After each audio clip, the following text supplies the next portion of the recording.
আলহামদুলিল্লাহ রাব্বিল আলামিন রহমানির রহিম মালিকি ইয়াউমিদ্দিন ইয়াকা না'বুদু ওয়া ইয়াকা নাস্তাঈন গায়রিল মাগদুবি আলাইহিম ওয়ালাদ-দাল্লিন। আল্লাহকে আমি যেটুকু কবিতা কোন কও তুই তো যা চাইতা দিয়ারই সময় পেলাম না। ওয়ালাদ-দাল্লিন করতে যে হঠাৎ দাল্লিন কে বেলাই যা দেব তা দিয়ারই তো সময় পেলাম না। তুই কি চালি কদি দেই? তাহলে আমি তো সূরা ফাতিহা সবচেয়ে বড় মুনাজাত কি? তাই আল্লাহর কাছে বললাম আল্লাহ দেওয়ার জন্য রেডি, আমি নিতে সুযোগ নেই না, আল্লাহরে দিতে সুযোগ। তাহলে আজকে থেকে কিরাতে ভাবে কেটে কেটে পড়বো, ঠিক আছে না? তাড়াতাড়ি পড়ে, সময় কম। আলহামদুলিল্লাহ রাব্বিল আলামিন আর রহমানির রহিম মালিকি ইয়াউমিদ্দিন ইয়াকা না'বুদু ওয়া ইয়াকা নাস্তাঈন ইহদিনাস সিরাতাল মুস্তাকিম। পরিমাণ মতো হালকা হালকা টান দিয়ে শুদ্ধ মাখরাজ সহ শুদ্ধ আপনি শর্টে কাটে পড়েন, তবু আয়াতগুলো শ্বাসে শ্বাসে ছেড়ে দিয়ে পড়েন। তবে এক নিঃশ্বাসে ছেড়ে দিয়ে দুই আয়াত পড়বেন না, ছাড়িয়ে দেবেন তো নিঃশ্বাসও ছাড়তে হবে, নইলে আবার সহি হবে না। এক মাসালা, দুই এদিক তাকান। এরপরে সূরা ফাতিহার পরে কিরাত পড়বেন। এই কিরাতের মাসালা উলামায়ে কিরাম সবাই খেয়াল করবেন, মা বোনরাও খেয়াল করবেন। আপনি পাবলিকরা বিশেষ করে যদি মাঝখান দিয়ে খোঁজ কাবলা একটু কোরআন শরীফ মুখস্থ থাকে, সেইটুক নামাজের মধ্যে পড়ার জন্য দিল কান্দি ওঠে। সেটুকির সাথে পরের রেখাতের সাথে মিল আছে কিনা আপনার দেখতে হবে, ইমামতি শিখতে হবে। আমি গহরডাঙ্গায় দাওরা পড়ি যেবার মৌলানার ক্লাস 6 মাসের পরে 6 মাস আমি অন্য নানুপুর পড়ছি, মেশকাত তারাইল ফুকটা পড়ছি, জালালাইন পর্যন্ত। গহরডাঙ্গা শুধু দাওরা হাদিস পড়ছি। তো 6 মাস পরে যাইয়া কি দেখি রে হুজুররা চৌমনি হুজুর আমারে কই যে তুমি আসর মাগরিব ঈশা 3 ওয়াক্ত নামাজ পড়াবা মাদ্রাসার মসজিদে। 1400 ছাত্র, মোহতাম সাহেব হুজুর, চৌমনি হুজুর, ঢাকার হুজুর, কাশিনী হুজুর, বরিশালের হুজুর, কোটালীপাড়া হুজুর, পাটগাতির হুজুর, বগুড়ার হুজুর, বড় হবের সাহেব হুজুর। এরা হলো বাঘের মতো মানুষ, মানে সামনে দিয়ে আটতে গেলেও পেশাব এসে যায় বয়তে, এমন বেটা বেটা মানুষ। তার মধ্যে আমার দেশে ইমামতিতে, আমি তো হাফেজ না, পাবলিক নামাজ পড়াই, কাঁপতি কাঁপতি পড়াই। প্রথম তো ছোট ছোট আয়াত তো দম ফুরে যায়, সে সাইডে উঠতে পারি না, ঢোক এসে যায়। তো ওইভাবে পড়াই। আবার কণ্ঠ ছিল ভালো, হুজুর আবার খুব পছন্দ করছে, উচ্চারণ যা ছিল সব হুজুরই সাপোর্ট দিছে। এখন কিরাত ওইরকম যে আনতে পারি সে আনতে পড়ি। আমার তো ওই ফিকা জানা নাই। বরিশালের হুজুর রহমাতুল্লাহ আলাইহি ক্লাসের মধ্যে একদিন বলতেছে, মিয়া আজকে মাগরিবের নামাজে প্রথম রিকাতে আলাম তারা পড়লে, পরের রেখাতে ইন্না তাইনা পড়লে, এই দুই সূরার মধ্যে মিল কি? তুমি তো আলেম হয়ে গেছো, মাওলানা, তর্জমা তো জানো, কোন তর্জমার মিলের কারণে আলাম তারার পরে ইন্না তাইনা পড়লে? আর একদিন প্রথম রেখাতে লিলাফি পড়ছি, পরের রেখাতে যে কুলু সূরা পড়ছি। কামিয়া প্রথম রেখাতে লিলাফি বলে পরের রেখাতে কুলু বললে দুই সূরার মধ্যে মিল কি?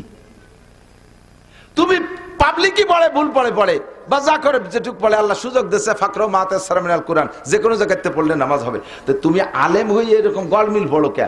দুই কিরাত দুই রেখাতে পড়বা, আগের রেখাতে যে কিরাত পড়বে পরের রেখাতে সেই দুই কিরাতের মধ্যে তর্জমাগত দিক দিয়ে, নাজেলের দিক দিয়ে, অবতরণের দিক দিয়ে, মাসালার দিক দিয়ে মিল হতে হবে। বুঝতেছেন আপনারা নাকি আমি কি করতেছি তা আল্লাহ জানে। আমি কি বুঝাচ্ছি? একটু টের পাচ্ছেন সবাই? কি আর একটু আগুন তাহলে আরো ভালো বুঝতে পারবেন। এখন আমি বললাম যে হুজুর মিল টিলি তো কোনো চিন্তা করি না। কাজে বেটা এদিক প্রথম রেখাতে যদি তুমি আলাম তারা পড়ো, তাহলে অবশ্যই দ্বিতীয় রেখাতে লিলাফি পড়বা। না পড়লে নামাজ হবে না তা না, আবার উল্টো বুঝে না যেন নামাজ হয়ে যাবে। কিন্তু একজন দুইটা কিরাতের ভিতরে যে মিল আছে, মিলটা তুমি নষ্ট করবা কা? যে তর্জমা বোঝে তার ভিতরে খুব জ্বালা লাগে। আলাম তারা সূরার ভিতরে কি আসছে তর্জমা শুনেন, আলাম তারা কাইফা ফাআলা রাব্বুকা বিআসহাবিল ফিল। হে নবী আপনি কি দেখেন নাই আপনার রব, আপনার আল্লাহ হস্তি বাহিনীর সাথে কি আচরণ করেছে?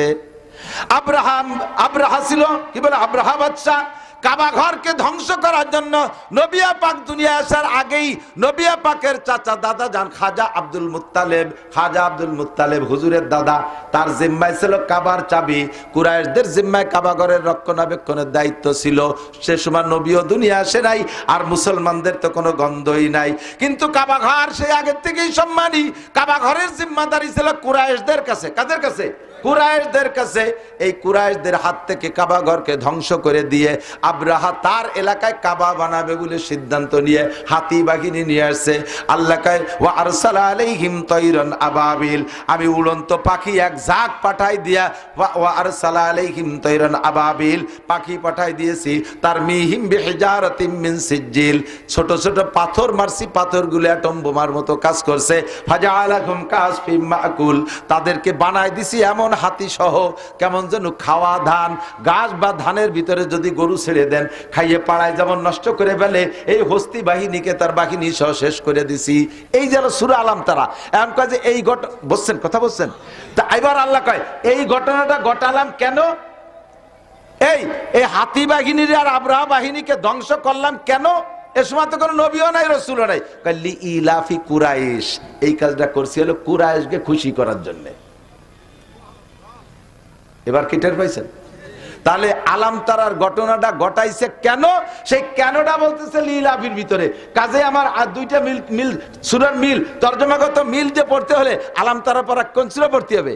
লিলাফি পড়া লাগবে। এবার কি টের পাইছেন? এভাবে শব্দটা আপনারা আমি বুঝই পারবো না। সারা কোরআন শরীফকে এভাবেই সাজানো হয়েছে।